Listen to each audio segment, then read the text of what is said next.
মানসুর ইবনে আম্মার বর্ণনা করেন, আমার একজন বন্ধু ছিল যে জীবনে অনেক গুনাহ করেছিল, নিজের উপর জুলুম করেছিল, নিজের উপর অবিচার করেছিল। অতঃপর সে আল্লাহ তাআলার কাছে তাওবা করে। তাওবা করার পর থেকে আমি তাকে দেখতাম সে অনেক ইবাদত করত, অনেক নামাজ পড়ত, অনেক রোজা রাখত, অনেক তাহাজ্জুদ করত। হঠাৎ করে একদিন তাকে খুঁজে পাচ্ছিলাম না। আমি তার খোঁজে তার বাড়িতে গেলাম। আমি দরজায় গিয়ে আওয়াজ দিলাম, ভিতর থেকে তার মেয়ে বের হয়ে আসলো। আমাকে জিজ্ঞেস করলো, কাকে খুঁজছেন? তখন আমি বললাম, তোমার আব্বুকে যে বলো অমুক এসেছে। অতঃপর আমাকে ভিতরে আসতে বলা হলো। আমি ভিতরে প্রবেশ করলাম। আমি দেখলাম সে বাড়ির মাঝখানে শুয়ে আছে।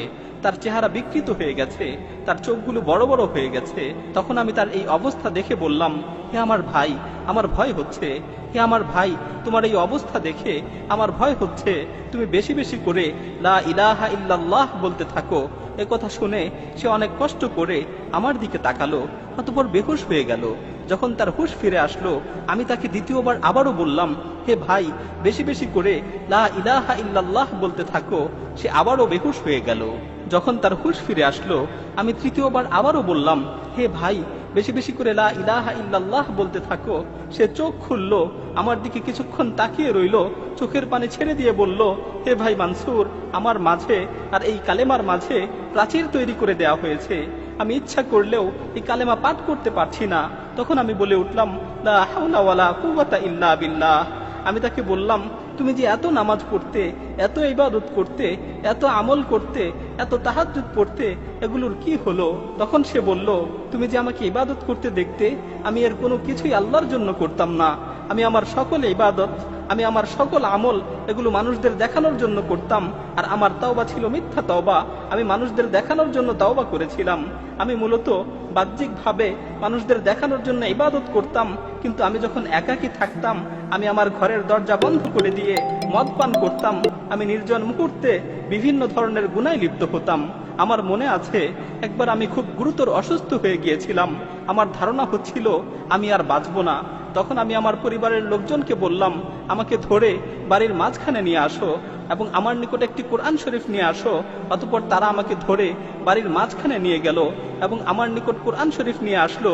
আমি কোরআনকে খুলে পড়তে লাগলাম এবং আসমানের দিকে তাকিয়ে বলতে লাগলাম, হে পরম দয়ালু আল্লাহ, হে পরম দয়ালু আল্লাহ, এই কোরআনের মাধ্যমে তুমি আমাকে সুস্থতা দান করো।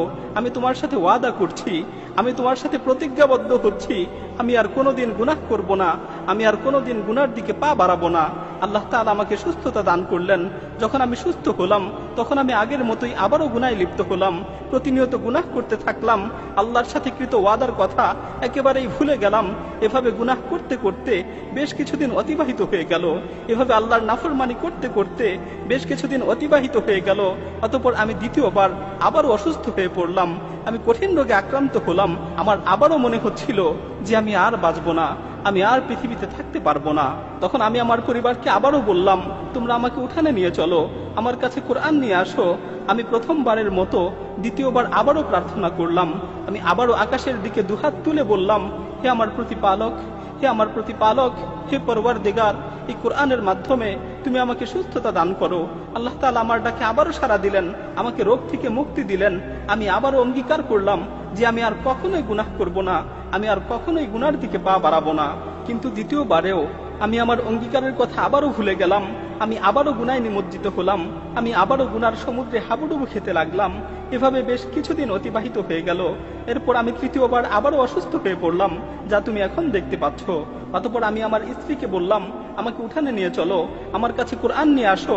তারা আমাকে উঠানে নিয়ে গেল, আমার কাছে কোরআন নিয়ে আসলো। অতঃপর এবার যখন আমি তিলাওয়াত করার জন্য কোরআনকে খুললাম, আমি দেখতে পেলাম কোরআনের সমস্ত পৃষ্ঠাগুলো সাদা হয়ে গেছে। পুরো কোরআনের মাঝে একটি অক্ষরও আমার চোখে পড়লো না। আমি বুঝতে পারলাম আসমান ও জমিনের অধিপতি আল্লাহ সুবহানাহু ওয়া তাআলা আমার উপর রাগান্বিত হয়েছেন। আসমান ও জমিনের অধিপতি আল্লাহ সুবহানাহু ওয়া তাআলা আমার উপর ক্রোধান্বিত হয়েছেন, কারণ আমি বহুবার তার সাথে ওয়াদা করেছি, বহুবার ওয়াদা ভঙ্গ করেছি। আমি বহুবার তার কাছে তাওবা করেছি, বহুবার তাওবা ভঙ্গ করেছি। তিনি আমাকে অনেকবার সুযোগ দিয়েছেন, কিন্তু আমি বারবার এই সুযোগের অপব্যবহার করেছি। আমি বুঝতে পারলাম যে আল্লাহ তাআলা আমার উপর রাগান্বিত হয়েছেন। তাই আমি আসমানের দিকে হাত তুলে বললাম, হে আল্লাহ, আমাকে এই বিপদ থেকে মুক্তি দাও। হে আল্লাহ, আমাকে এই বিপদ থেকে রক্ষা করো, আমাকে এই বিপদ থেকে উদ্ধার করো। আমি যখন এই কথাগুলো শেষ করলাম, আমি শুনতে পেলাম কেমন যেন আসমান থেকে আমাকে লক্ষ্য করে বলা হচ্ছে, তুমি যখন বিপদে পড়ো তখনই আমার কাছে আসো, আর যখন বিপদ শেষ হয়ে যায় তখন আবারও গুনায় লিপ্ত হও। তোমাকে আমি কতবার বিপদ থেকে উদ্ধার করেছি, তোমাকে কতবার বিপদ থেকে রক্ষা করেছি, কিন্তু তুমি একবারও নিজেকে শুধরানোর চেষ্টা করনি। মানসুর ইবনে আম্মার বলেন, এ কথা শুনে আমি ক্রন্দন করতে করতে তার কাছ থেকে উঠে গেলাম। আমি যখন বাড়ি থেকে বের হওয়ার জন্য দরজার কাছাকাছি পৌঁছলাম তখন পিছন থেকে সংবাদ আসলো সে মারা গেছে, সে মৃত্যুবরণ করেছে। সে তওবা না করেই মৃত্যুবরণ করেছে। তার মাঝে ও তাওবার মাঝে প্রতিবন্ধকতা সৃষ্টি করে দেওয়া হয়েছে। প্রিয় ভাই ও বোনেরা, আল্লাহ তাআলা আমাদেরকে তওবা করার সুযোগ দিয়েছেন।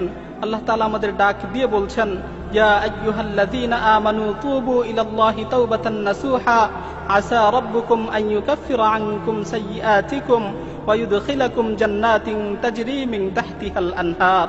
হে ঈমানদারগণ, তোমরা একনিষ্ঠভাবে আল্লাহর নিকট তওবা করো। হে ঈমানদারগণ, তোমরা একনিষ্ঠভাবে আল্লাহ তাআলার নিকট তওবা করো। আল্লাহ তাআলা অবশ্যই তোমাদের গুনাহগুলোকে ক্ষমা করে দিবেন এবং তোমাদেরকে জান্নাতে প্রবেশ করাবেন, যার তলদেশ দিয়ে নহরসমূহ প্রবাহিত হয়।